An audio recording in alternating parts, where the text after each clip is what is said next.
Olá, amigos, estamos começando o nosso bate-papo com Claré, estreando esse programa aqui através da TV Batatais, que abriu as portas para que a gente pudesse conversar um pouco sobre os assuntos do dia a dia. Esse programa aqui é um pouquinho diferente, porque a gente vai estar sempre em 3 repórteres. Eu estarei comandando e a cada sábado a gente vai fazer um rodízio de profissionais da cidade para não ficar sempre na mesmice, mudar as ideias, mudar as perguntas e sempre um convidado especial.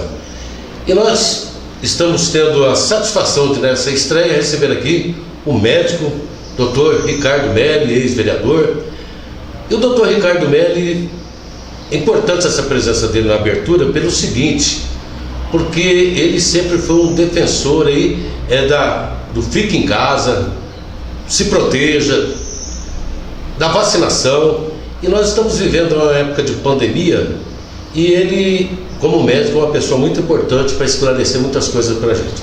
E falando em pandemia, vocês podem estar estranhando, eu estou aqui com a minha máscara, estava com ela até agora, o Carlos Justino, que é o proprietário do jornal Folha de Batatais.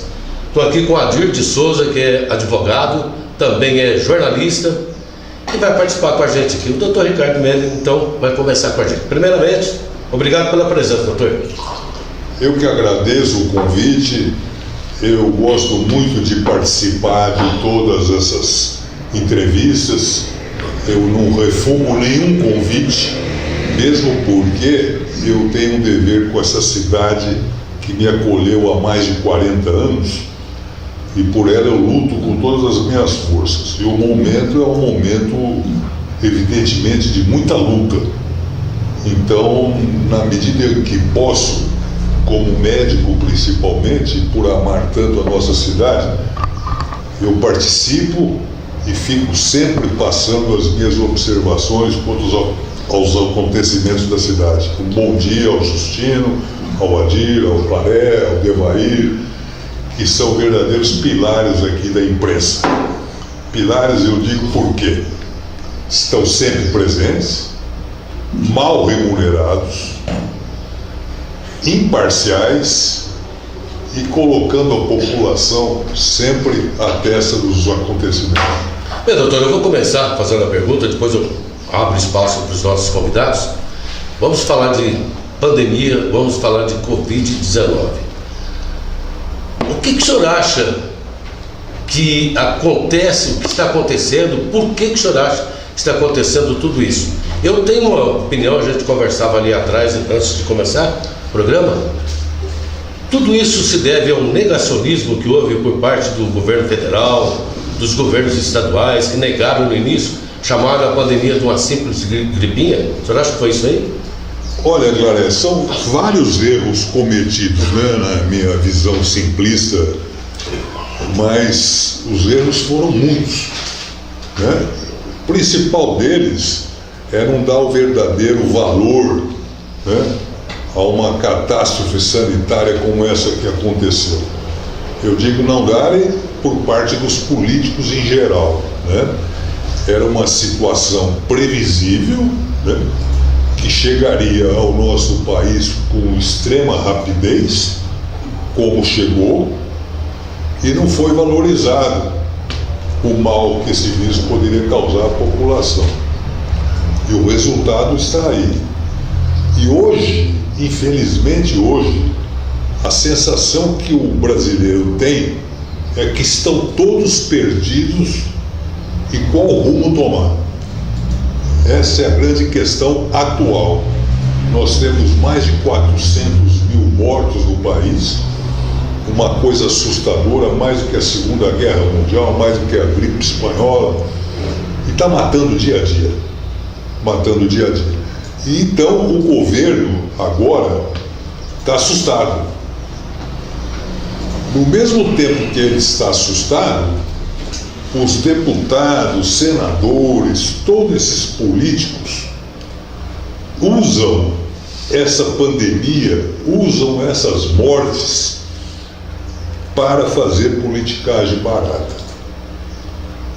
Você vê a implantação da CPI, aquilo está um circo, é uma coisa, eu tenho acompanhado pela Globo News, Você pegar um cidadão como presidente dessa CPI, cuja mulher e irmãos foram presos por desvios já documentados no seu estado, presidindo uma CPI.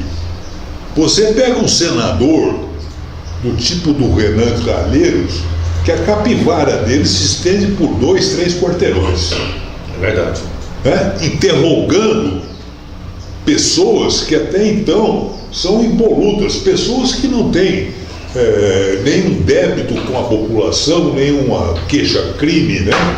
Como é o caso do ministro atual, Marcelo Queiroga, né? Como o caso do Mandetta, não sei se tem ou não tem, mas enfim, é uma politicagem, esquecendo eles, principalmente, da pandemia. Ficaram discutindo, a grande estrela do assunto é a cloroquina. Ao invés da grande estrela do assunto ser a corrupção e do dinheiro mandado para os estados, para os municípios, onde houve desvios substanciais, onde houve roubo e a população morreu. Alguma pergunta, Tio? Sim. Bom dia, Claré. Bom dia, Carlos Justino dos Santos, doutor Ricardo Melli. Agradecer à TV Batatais, ao Devair Lima, ao William, que nos dá o suporte técnico. Enfim, o que o senhor acha da teimosia, da insistência do governo federal em querer que o tratamento precoce acontecesse sem que a Organização Mundial da Saúde, sem que as autoridades sanitárias do mundo todo não aprovassem? Então a ciência não aprova, e o presidente, pessoalmente quer que o negócio seja aprovado quase que na marra. Como o senhor vê essa situação? Adir, eu vejo a seguinte questão. Primeiro, não há comprovação científica desses medicamentos tipo hidroxicloroquina, ivermectina, né? Porque são medicamentos que, se fossem comprovados cientificamente, o mundo teria adotado. O mundo teria adotado. Seria uma saída, uma alternativa. Não é? O mundo teria adotado e teria terminado a pandemia. E não há comprovação científica nenhuma. Por outro lado, a pessoa que está infectada, sabendo que corre o risco de morte, ela faz qualquer coisa.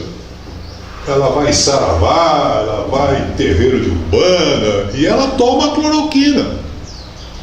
Né? O ateu pede para Deus. Exatamente, nós não podemos censurar essa atitude da população, mas diferentemente nós não podemos recomendar. Você pega uma pessoa portadora de câncer em fase terminal, ela vai no espiritismo, ela vai em qualquer lugar. Deu o endereço. Não é? A pessoa recomenda uma folha, não sei do que, de uma planta que é boa para o câncer, ela toma, é lógico. Agora, daí a você prescrever e ter um presidente da República que não sabe nem que lado fica o fígado, pegando uma caixinha de cloroquina e mostrando para a população, essa aqui é a salvação, e ficar omisso quanto às atitudes corretas que deveriam ser tomadas e não são, é um grande erro. Será, só para concluir, será que nessa CPI, mesmo sendo uma CPI que a gente viu, como o senhor bem colocou aí, meio fantasiosa, um negócio meio circense, né? Mas o senhor acredita que ele será enquadrado nessa responsabilidade por tantas mortes dos brasileiros? Olha, eu acho que ele vai ser responsabilizado, isso não tem nem dúvida, né? Porque você vê, já estamos aí no 4º ministro da saúde, né? Quer dizer, são todos perdidos, ninguém toma uma atitude correta. Eles falam em protocolo, essa coisa toda.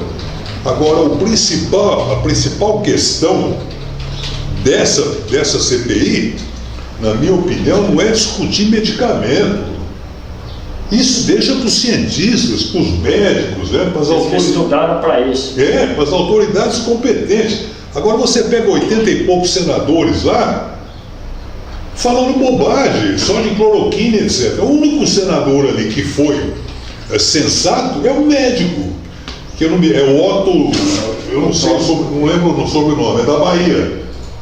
Ele colocou a coisa como deve ser colocada, como nós estamos colocando aqui. Ele até discutiu com o ministro em relação ao termo científico, né? Exatamente, ele colocou bem colocado. E por outro lado, a parte política é muito ruim, porque o próprio ministro da Saúde, o Marcelo Queiroga, se safou das perguntas para manter o cargo, né? Para agradar o presidente. A todo momento que os senadores perguntavam: mas o senhor recomenda a hidroxicloroquina? O senhor foi presidente da Sociedade Brasileira de Cardiologia e que mata em doses erradas, né? Não estou dizendo que mata todo mundo que toma, mas aquele que toma à vontade, não é? Pode ter uma morte, uma arritmia. Ele não respondia, ele sabia pela tangente. Então é um circo ali. Agora que as responsabilidades haverão de ser tomadas, ele vai ser enquadrado. Mas não há motivo por esse enquadramento de sofrer impeachment ou qualquer coisa. Isso eu não acredito. E, doutor Ricardo, e depois desse negacionismo que houve, a gente viu que houve uma politização também. Aí começou a briga. Governo federal, governo estadual, no caso aqui o nosso governador Dória. Aí a briga virou política, né?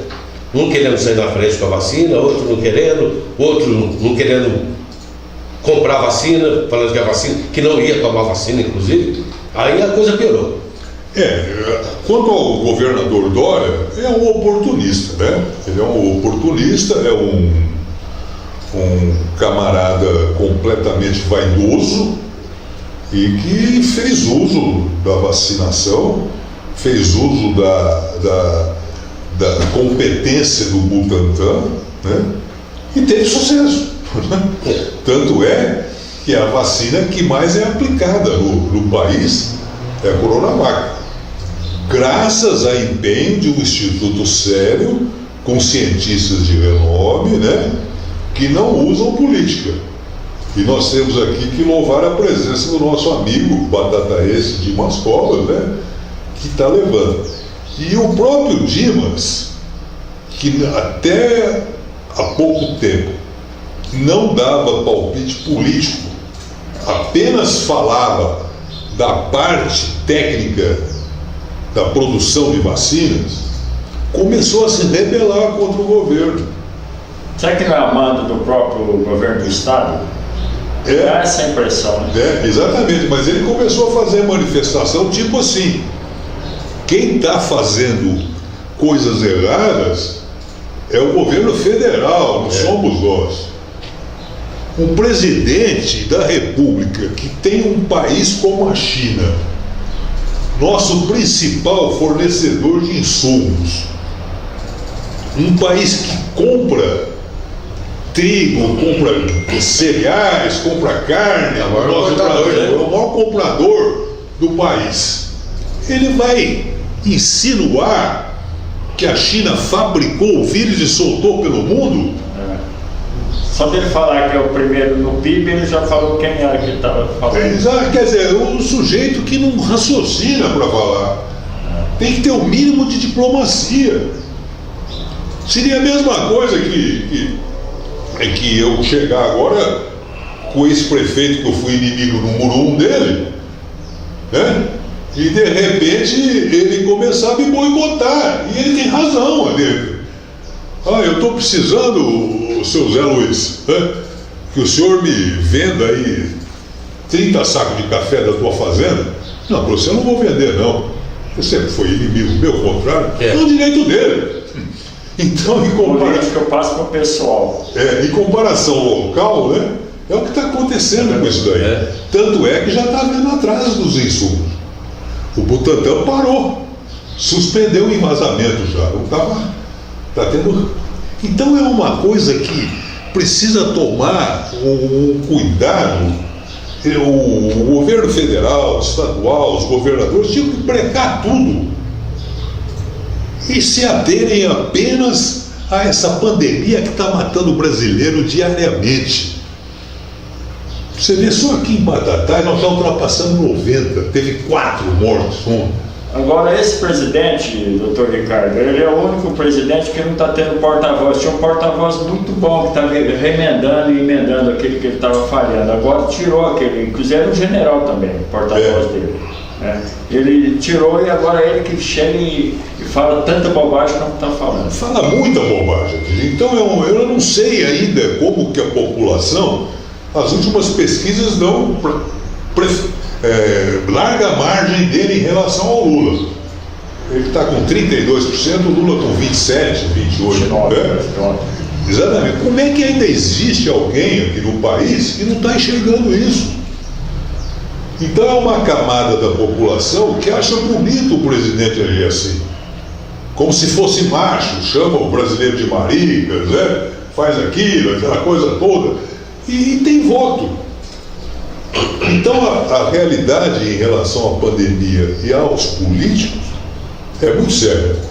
E infelizmente, quem nos representa, que é o Congresso Nacional, via Senado, está fazendo uma CPI política e não resolutiva, de achar qual o caminho, para onde foi o dinheiro, fazer devolver o dinheiro de quem roubou da saúde. Isso eles não estão fazendo até o momento. Carlos.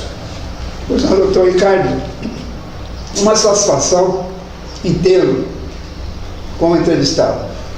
Eu que agradeço. Conhecendo a sua estirpe, o seu naipe, a sua qualificação, nos honra sobremaneira tê-lo aqui hoje, principalmente na abertura desse programa que parece ter um futuro brilhante, seguindo o norte designado pelos proprietários, Devair, etc. e tal. Doutor, na sua experiência, vasta experiência como médico e como cidadão, São Paulo, já dizia Adhemar de Barros, puxa o trem da União. O senhor acredita que se o Butantan estivesse localizado no Amazonas, em Rondônia, no Acre, seria taxado, como está sendo taxado São Paulo, por ter tentado peitar o governo federal? Porque se nos apresenta como um disparate do governo federal agir dessa maneira com relação ao nosso Instituto Butantan. Por quê? O senhor se recorda que o governador de São Paulo, 2020, disse que em janeiro de 2021 iria começar a iluminação, a vacinação de todo o estado de São Paulo. 25 de janeiro. A partir daí começou o embate contra São Paulo, não o Instituto Butantan, contra São Paulo. Porque na minha experiência, com 83 anos, eu nunca vi o político de São Paulo ser benquisto, ser apoiado pelo resto do país. Por que isso, doutor? É impressão minha? Olha, São Paulo é o maior estado da federação, né? É a maior força política do país, né? Então ele tem uma representatividade e uma contribuição no país que causa muito desconforto a outros estados, a outros governadores, etc. Talvez a razão seja essa, né? De São Paulo já ter feito vários presidentes, né? E que isso aí incomoda politicamente. Isso não tem a menor dúvida. E, como você colocou, o Instituto Butantan, ele tem mais de 100 anos de existência. É um instituto da mais alta seriedade, né? Já fez vacina, poliomielite, gripe e tal, tem uma capacidade que dá inveja ao mundo. E isso para o governo do estado é um fator altamente positivo. Um fator altamente positivo. Essas brigas que existem dos lados do governo do Estado de São Paulo com a presidência da República é uma briga já visando, todo mundo sabe, a eleição de 2022. O senhor acredita que começou quando o Dória, como candidato ao governo de São Paulo, usou o nome do Bolsonaro, Bolsodória, e logo em seguida ele rompeu com o presidente? Rompeu. O senhor acredita que a briga começou aí? A questão também desse rompimento, viu, galera, é que a pessoa mais sensata não pode compactuar com um presidente que comete tantos erros, né? Isso faz parte da política. Você apoia num determinado momento, acreditando naquela plataforma futura política que o candidato está apresentando, e uma vez eleito, ele não é nada daquilo, né? Então é um direito do Dória de romper. O que não pode acontecer, aí é um prejuízo enorme para o brasileiro, é o envolvimento de institutos, o envolvimento de vacinas e depreciando, ironizando aquilo que está sendo comprovado que tem valor. Cientificamente. Como diz o presidente, ele ridicularizava a vacina chinesa, né? Falava Sinovac, Ele proibiu de comprar a Coronavac lá no Ministério, quando sabidamente já tinha feito todas as recomendações da Anvisa, né? Então não tem como compactuar com um sujeito desse. E ele está impedindo o Lorenzoni de se apresentar à CPI. Ele está se proibindo, Pazuello, de se apresentar à CPI, porque vai ficar comprovado que foi ele que interferiu. O Pazuello está numa sinuca de bico, né? Uma sinuca de bico. Tanto que já se acovardou e soltou uma desculpa esdrúxula, né? De que teve contato com contaminados. Nós estamos aqui reunidos, de repente eu estou contaminado, nós estamos tomando as devidas distâncias, mas isso não é razão para a gente fugir do nosso dia a dia. Ele fugiu. E qual que é a sinuca de bico? Na hierarquia militar, como ele disse, o Pazuello, quem manda, quem obedece tem que obedecer, uma coisa assim, né? Quem pode manda, quem tem ele era subserviente ao presidente, ou seja, se o presidente falar que essa parede que é branca é preta, ele vai falar é preta, né? É um réu confesso. Exatamente. Então agora, lá no Planalto, eles estão estudando a possibilidade, e isso é permitido, a lei advogado sabe, dele se manter em silêncio. Sim. Não responder absolutamente nada. Certo. Que eu acho que é o que vai acontecer. Porque senão ele vai se enroscar. E ele vai se enroscar e vai enroscar mais ainda o presidente. Mais ainda o presidente, exatamente. Então a gente tem que aguardar os próximos passos, que isso pode juridicamente acontecer dele se mantiver calado. Agora, sabiamente, aquele senador que é um adversário ferrenho do presidente, que é o Randolph, né? Isso. O senador Randolph, que é o vice-presidente da comissão da Covid, ele está exigindo que seja apresentado agora o exame, o atestado de que ele foi feito o exame, desde que ele esteja, né, que ele alegou estar em contato com as pessoas, então agora ele quer um comprovante. Tem que ter um comprovante. Agora, o Senado, a presidência, agiu certo. Ele diz isso, você não vai arriscar. Então confere o isolamento de 14 dias. Mas não vai escapar, daqui 14 dias ele tem que estar lá. O Renan Calheiros disse isso daí, falou, não importa a época que ele vai fazer o depoimento, só que ele tem que fazer o depoimento. Só que ele vai ter que estar lá, não é? Exato. Agora, o que eu acho que pode acontecer é isso, dele se manter calado. Né? É o direito. Que é o direito que ele tem, porque senão ele vai se comprometer, ele não tem saída.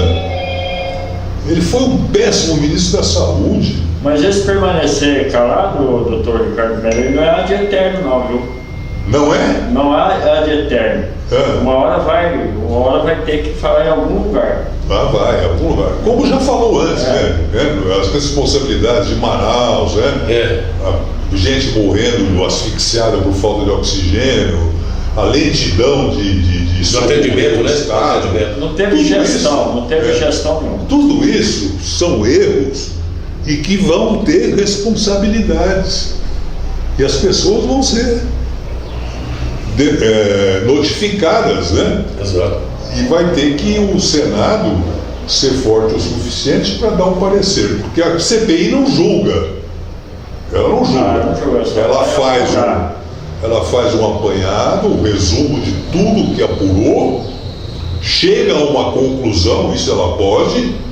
Concluímos finalmente, nos termos deles lá, que o presidente Jair Bolsonaro demonstrou improbidade administrativa, em razão disso, e manda para os órgãos competentes. Certo. Né? Manda para Supremo Tribunal a Procuradoria Geral da União, o Supremo Tribunal Federal, aí é outro processo, mas que vai acontecer, vai. Doutor, e essa questão agora partindo para as vacinas, para a vacinação? Hoje nós temos várias vacinas, a maior delas em todo o Brasil é do Instituto Butantan, Coronavac, né? E agora está havendo uma mistura, né? Agora já veio da Pfizer, tem a da Oxford. O que o senhor acha de tudo isso aí? Da eficiência dessas vacinas? A coisa ainda não dá.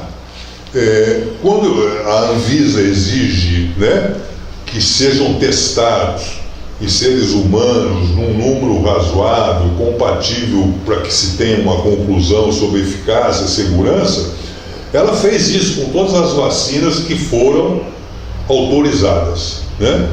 Então, de uma maneira geral, todas essas vacinas autorizadas pela Anvisa demonstram alguma porcentagem de eficiência.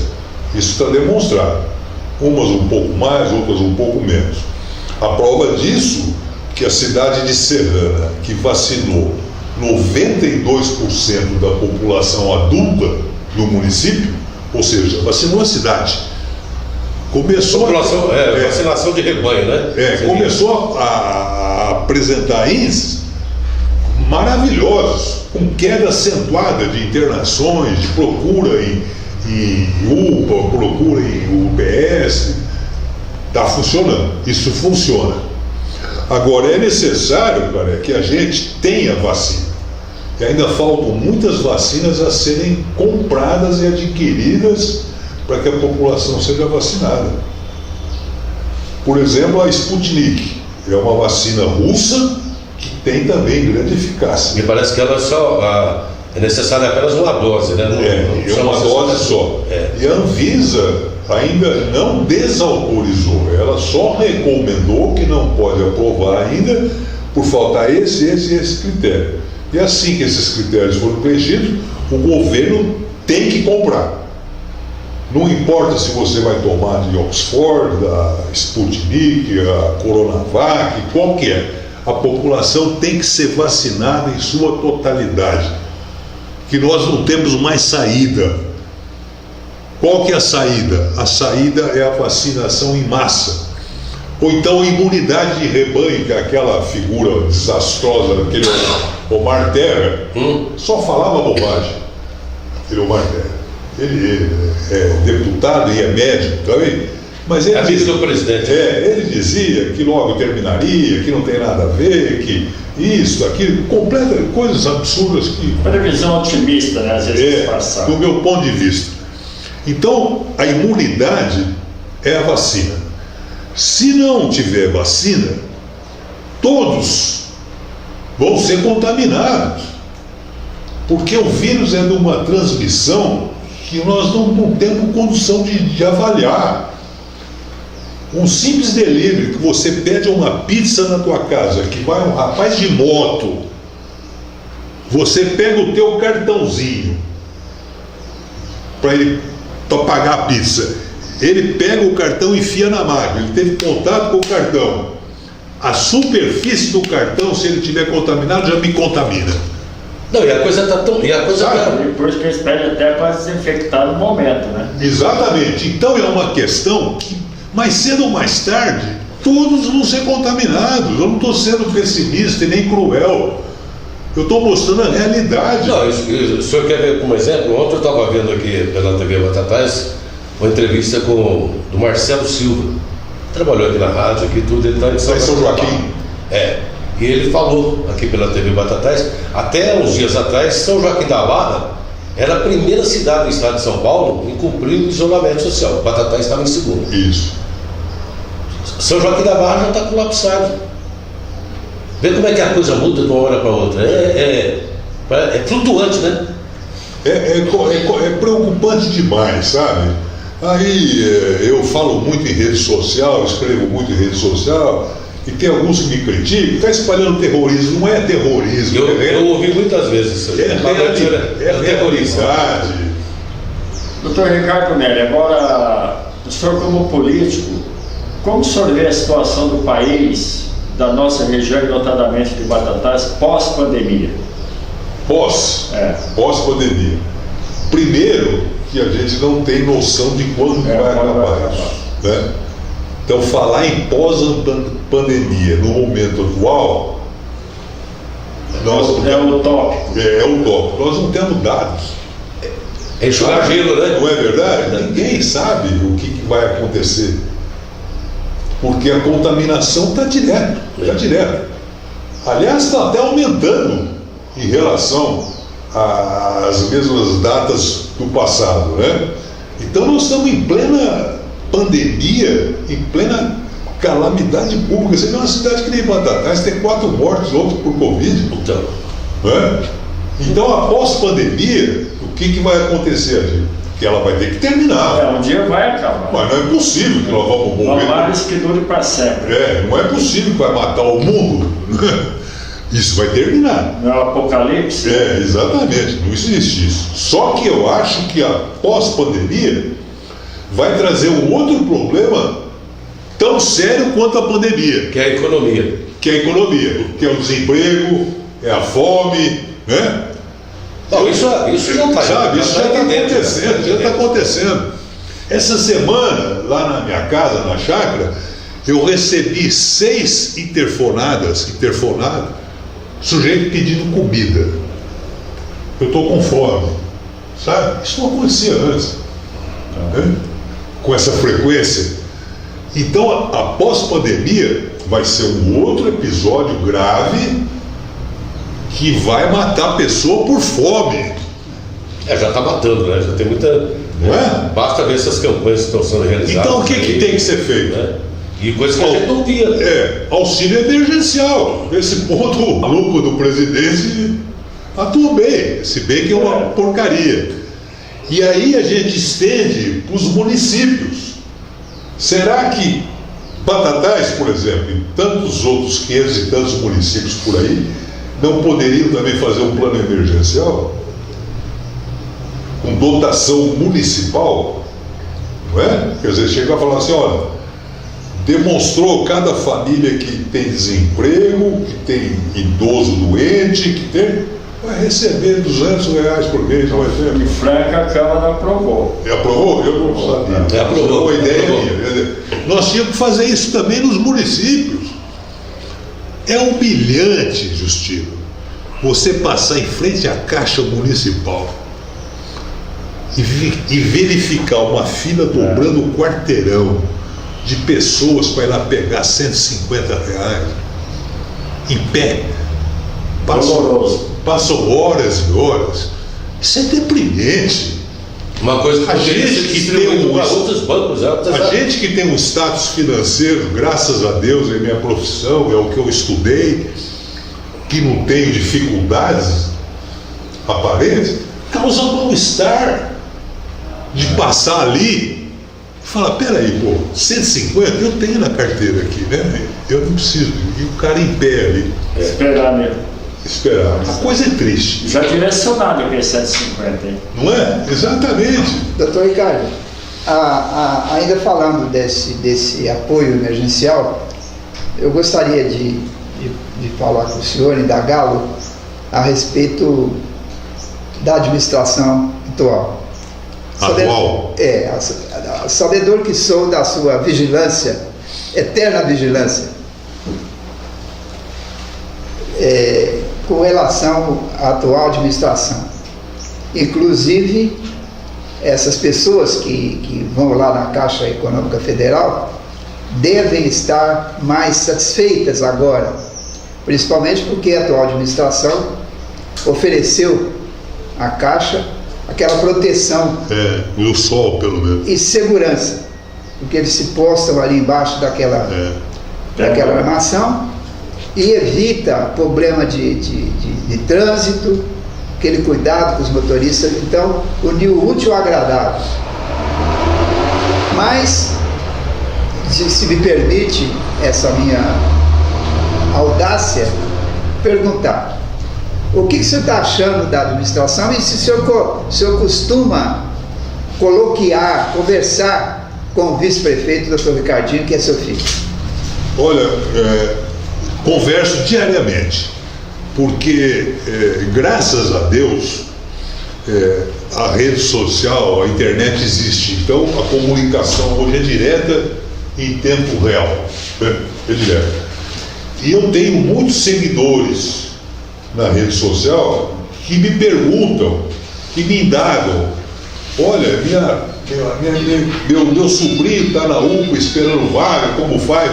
Imediatamente eu aciono o Ricardinho, ele imediatamente liga na UPA e nós passamos uma situação real, eu passo para aquela indagação que eu recebi na rede.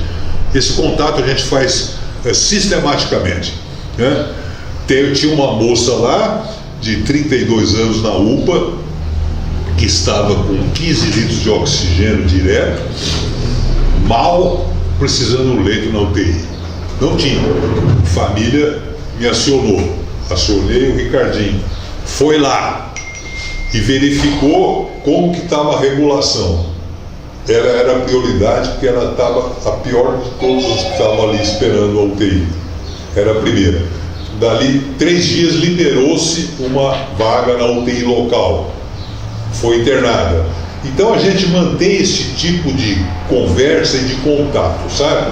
Sem fazer política em cima disso. Mesmo porque eu estou fora da política em mandato, não quero mais ser candidato, eu quero ajudar. E tendo um filho médico e vice-prefeito, de fácil diálogo com o pai, evidentemente, eu requisito diariamente. Bom, estão informando para a gente aí que o tempo, infelizmente, está esgotado. Pô, nós conversamos bem. O problema meu é esse aí, rapaz, que eu falo muito. Mas foi muito bom e esclarecedor. Pena que a gente tem um tempo também, né? Mas algumas outras perguntas ficaram por fazer, mas não vai faltar oportunidade. Eu gostaria de fazer a última pergunta, só para quebrar o gelo. Então quebra. O ribeirão-pretano, doutor Ricardo Melli, como está sentindo Ribeirão Preto, principalmente agora com esse pandemônio, porque Ribeirão e Batatais são praticamente cidades irmãs, né? Mas o senhor é Botafogo ou comercial em Ribeirão? Comercial ali no Roxo. Comercial ali no Roxo. Eu tenho até hoje que meu pai comprava as coisas lá, né? As cadeiras cativas, aquela coisa do comercial. Então tá bom. Faltou a curiosidade. Então você está satisfeito, porque o comercial e Batatais vão cair junto para a 4ª divisão. Perdeu ontem. Perdeu ontem. Doutor, muito obrigado pela presença nessa estreia nossa. Agradeço porque aquele dia nós fizemos vários contatos, eu e o Devair. O senhor nos atendeu prontamente. Tá? Desculpa alguma coisa. Não, imagina, tá? Agora o que a casa vai estar sempre aberta. Chamou, eu venho. Venho por quê? Porque eu quero contribuir. Quero contribuir para a cidade que me acolheu, que me deu tudo que eu tenho. Essa camisa, o carro está estacionado, eu devo ao meu trabalho e ao povo de Batatais, né? Então eu sou cidadão batataense, sou cidadão benemérito, com muito orgulho, né? Então eu defendo o Batatais com unhas e dentes. E nesse momento, como médico, eu tenho que ter uma voz sensata em razão da pandemia para ver o que se pode fazer para amenizar. Bom dia a todos. Obrigado, Evaí. Obrigado, um abraço. Obrigado, Adir. Obrigado, Carlos. Bom, agradecer também a todos, ao Evaí Lima, ao William, à TV Batatais E ao Espaço Harmonia, agradecer a presença do Carlos Justino dos Santos, Claré Bulgarelli e ao Dr. Ricardo Meli. Tenham todos um bom fim de semana. Bom dia, nós agradecemos essa oportunidade, estamos juntos, mais uma vez. Na próxima semana agora, outros convidados estarão aqui e também outros entrevistadores. A gente vai sempre dar oportunidade aos profissionais de Batatais para que a gente possa fazer um rodízio aqui no nosso programa Bate-Papo com Claré. Até lá!